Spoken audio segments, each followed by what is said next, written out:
Thank you and welcome to the show this morning. The topic this morning is the African world, an assessment of the political, social, and economic situations of Africans in the diaspora. And of course, we have to talk about the scattering of Africans all over the world, Dr. LMadu, who is the president of the Pan-African Journal. And of course, Dr. LMadu, let me welcome you to the show this morning. Yeah.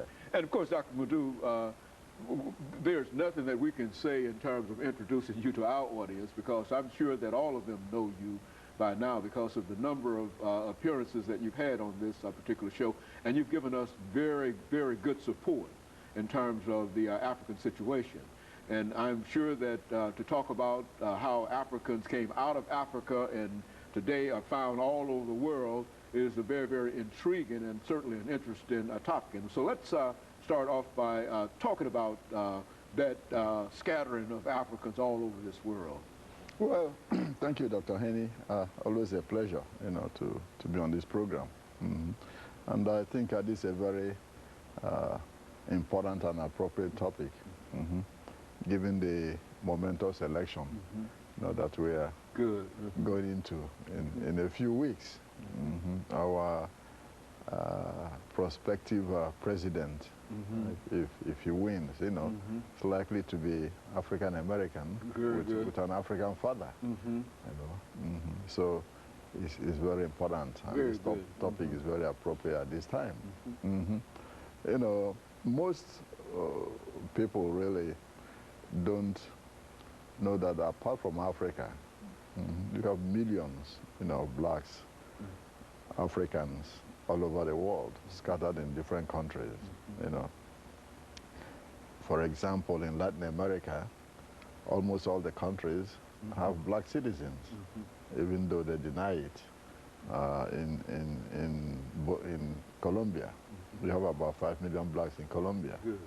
In Uruguay, we have almost 500,000 blacks in Uruguay.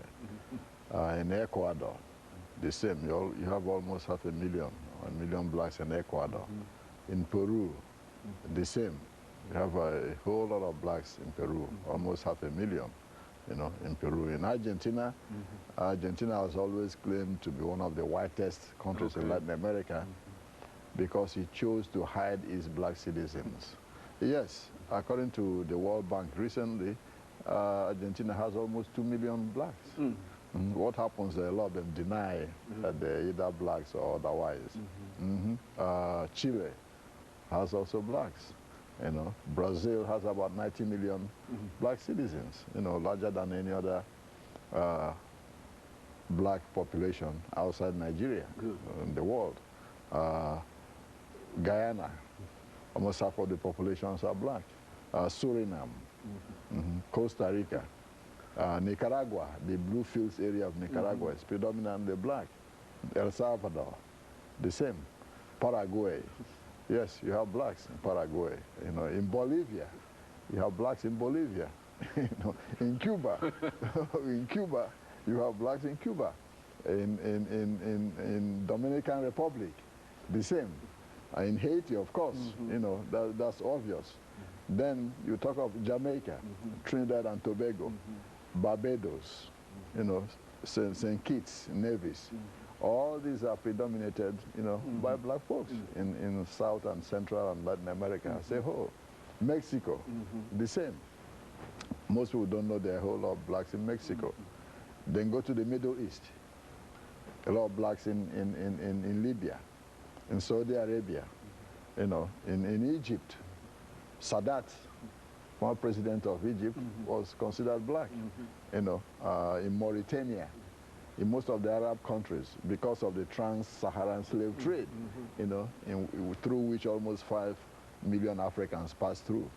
So you have Africans, living all over the world, all over the globe, and who lived there even before, the current power structure, became obvious. So it's important for somebody to know that apart from Africa, you have blacks a whole lot all over the world, literally all over the world. Exactly. And the same situation of racial prejudice also exists in those societies where they live.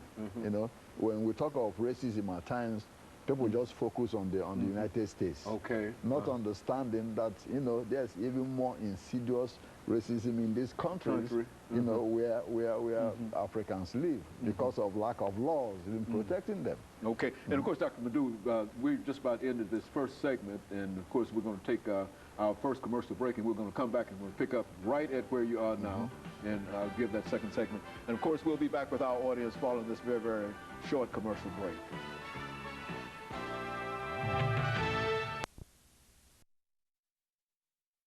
Giving us some information relative